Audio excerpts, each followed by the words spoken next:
had to wear my "'Tis the Season to Get Riggedy Riggedy Wrecked" shirt because I forgot to wear it on Christmas. Sad days. Hi, my name is Adriana and today I will be doing my reading wrap-up for the month of December. As per usual, I will be starting with my stats. I read a total of 9 books in December, 2 of which were ebooks, 2 paperback, 2 hardback, and 3 audiobooks. I read a total of 2,359 pages with my eyeballs and listened to 34.5 hours of audiobooks. And my average page length for my physical books was 557. You can see my ratings breakdown here, and I had an average rating of 4.3. As far as where I got my books from, 1 of them I owned previous to 2022, 3 of them I bought this year, 4 of them were from the library, and 1 was from NetGalley. And then genre breakdown is a bit all over the place this month. 1 mystery thriller, 1 historical fiction, 4 fantasy, 1 nonfiction, and 2 romance. So before I jump into the book by book review, please consider liking and commenting on this video and subscribing to my channel if you like bookish things. I guess also before we jump into book by book review, I'll do a quick readathon wrap up. I participated in the Reindeer Readathon hosted by Break Even Books and a bunch of his co-hosts this year. I had a great time. I will put up here the prompts that I completed and the books in which I completed them with. I got almost all of the regular prompts, so I was missing 1 regular prompt, and then of course without having finished all the regular prompts I couldn't do the bonus prompt, or I guess the bonus prompt, so I didn't quite complete all of them, but I am pretty impressed with my progress as far as how many books I got to in December. So now with that wrapped up, I'll get into my book by book review. Starting with Blood of Olympus. This was for one of the prompts, I can't remember which one it was, but you were supposed to finish out a series. This is the 5th book in the Heroes of Olympus series, so I finished that up right here at the end of the year. I really love this series. Honestly, I almost might like it more than the original, than PJO. And they're a little more aged up, they're a little more adult, so I guess that kind of makes sense. They're facing bigger issues, more problems, and it's just really sweet and really wholesome, and I love it. And I really hope Rick Riordan just doesn't start using Twitter inappropriately, because I really want to continue loving and supporting this series. The next book I read was Stone Blind by Natalie Haynes. This was for a random number generator prompt, but I adored this book. I have a full review of it on my channel if you were interested in my deeper thoughts, but this is a retelling of the Perseus and Medusa story from the perspective of many different perspectives. I talk about that a little bit in my review, but majority we focus on Medusa and her sisters growing up on an island on the coast, as well as Athena, the goddess who turns Medusa into the Gorgon monster that we know and love. This was a little bit different than I was expecting it to be. I thought it was going to be bringing more humanity to some of the characters in this story, but it really ended up being kind of a villain origin story for the severed head of Medusa. Not even her like as this hideous looking monster. She is still a very sweet character, but I don't know, it's fascinating. And if you are a Greek mythology fan, I would definitely recommend it because it is so different than I think a lot of the current retellings are doing, and I am obsessed. So I think Natalie Haynes is up there with one of my favorite authors. I will auto buy anything new she comes out with. I need to catch up with her backlist. Obsession is growing. The next book I read was a reread of the Judas Strain, the 4th book in the Sigma Force series. I also have a standalone review / vlog thing of this book, so if you're interested in more in-depth thoughts, go check that out. But I really enjoyed this book specifically out of the Sigma Force. We're still dealing with a lot of the kind of weird 2000 views of women and by POC characters, and it's less of that than I think in the first 3, so it's getting better. Still not quite perfect, but this was the first book that really made me connect with the characters on a deeper level than I had in the previous books. We're kind of set up now with their characterization, so I think in this book James Rowlands really tugs at the heartstrings with that work he put in as far as giving them the characters and the backstories and everything else. And here we are really testing their ability to deal with really really tough situations, and it does end on a bit of a cliffhanger, and I really want to move on to the next one because I know the overall resolution of the cliffhanger, but I don't remember how they actually... I know the conclusion, I don't really remember how they fix this problem.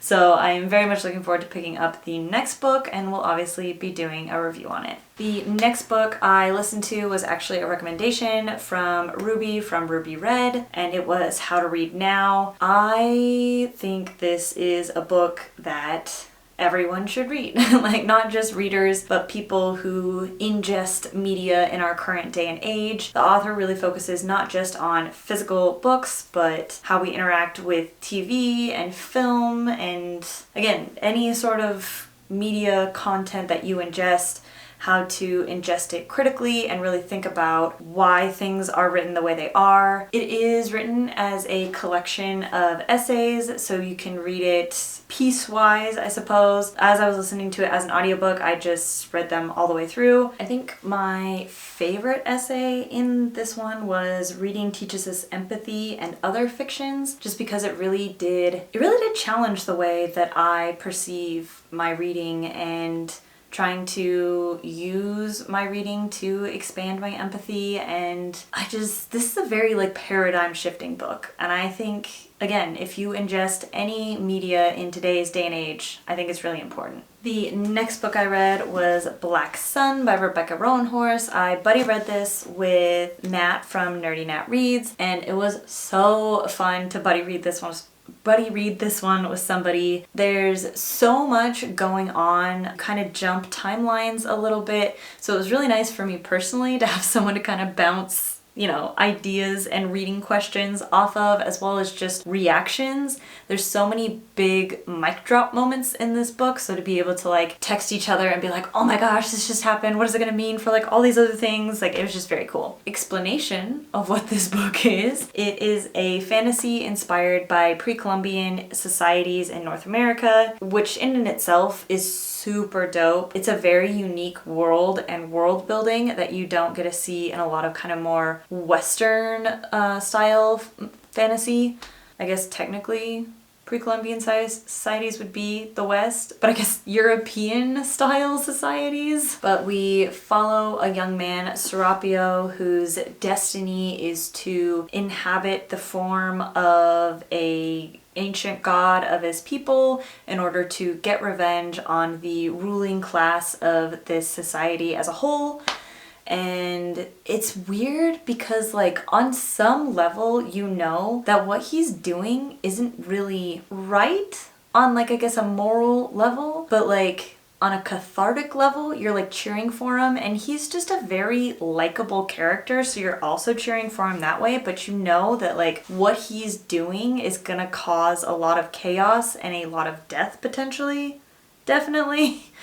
And so it's a really fun read because you're grappling with this like the entire time, and you're dealing with also one of the perspectives is from like this ruling class, and she's having to deal with all of these sort of things, and you really like her too. And so you're like, well, what you guys have been doing is not great. Do you all deserve to die? Probably not.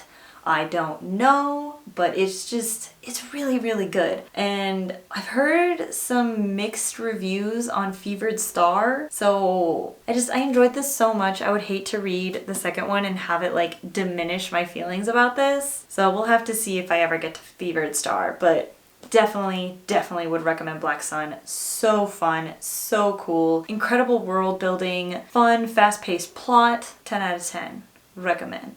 My next book I don't have because I lent it out to my mom, but I have the cover, the dust jacket, and that is Make You Mine This Christmas by Lizzie Huxley Jones. I got this in the Afterlight book subscription. That's the romance subscription box from Illumicrate, and so I got this really pretty dust jacket for it, as well as the hardcover itself has like little embossed snowflakes on it, so it's super cute, which kind of fits the vibe of this whole book. It is it says, oh, maybe it doesn't say on this cover. I guess I think on the regular cover there's like a little tagline on it, but on the back it says, all she has to do is pretend to be Christopher's girlfriend, all she has to do is survive Christmas, all she has to do is not fall for his sister. So that kind of gives you kind of the general premise right there. It is a fake dating story in which our main character does not fall in love with the person she's fake dating, but his sister. And it's super cute and causes all sorts of crazy drama. And it's just fun. It is a very like Christmas themed romance, so I would maybe save it till Christmas time comes around again. It's not just like a wintertime romance, it's a straight up Christmas. I mean, Christmas is in the title. So like, I mean, I suppose you could read it any time of year, Christmas in July, but like, I would definitely recommend reading it like Christmas time, cozy, hanging out. It's very good. And it does have like one real spicy scene that is excellent. So definitely would recommend. These last 3 books that I'm going to mention I read as a part of a kind of little in-between holiday vlog, so I won't talk on them too much because of that vlog. You can check them out. But the first one I started listening to was It Happened One Summer. I thought I was gonna enjoy this a lot more than I did, and I think part of it might just be listening to it instead of reading it.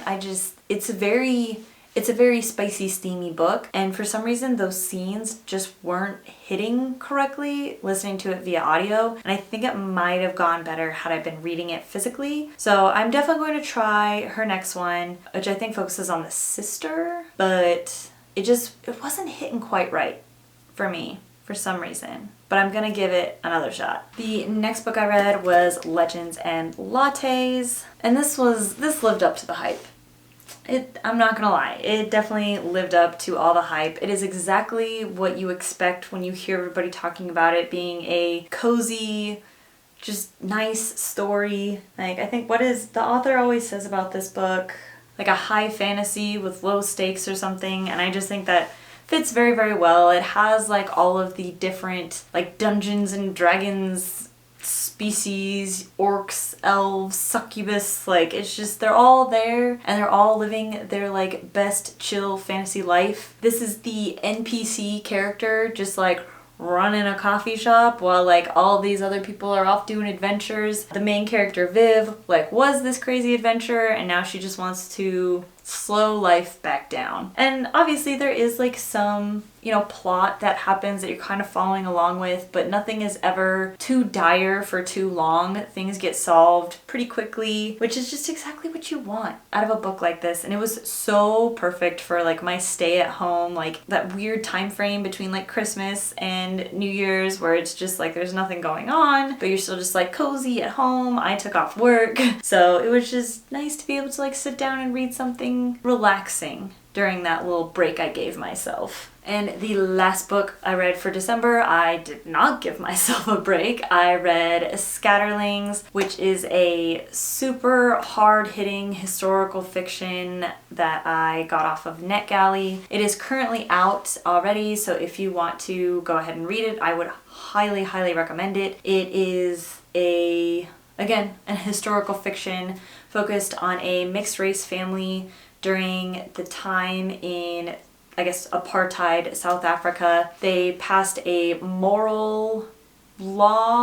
immorality law that made it illegal for mixed race couples to have sex unless they could prove they were married. This puts so much stress on the matriarch of this family that she decides she is going to kill herself and her kids to keep them from having to deal with the repercussions of what this is. The dad manages to save one of the daughters, and they are now fleeing South Africa to escape persecution, basically. So it's about their story of trying to escape out of South Africa, as well as reliving the mother's life through her journal entries that she had kept since she was a teenager. So you mostly follow kind of along the mom's life from when she was growing up in England as an adoptee and traveling the world and trying to find a place to call home, falling in love, having children, dealing with the stress and anxiety of raising,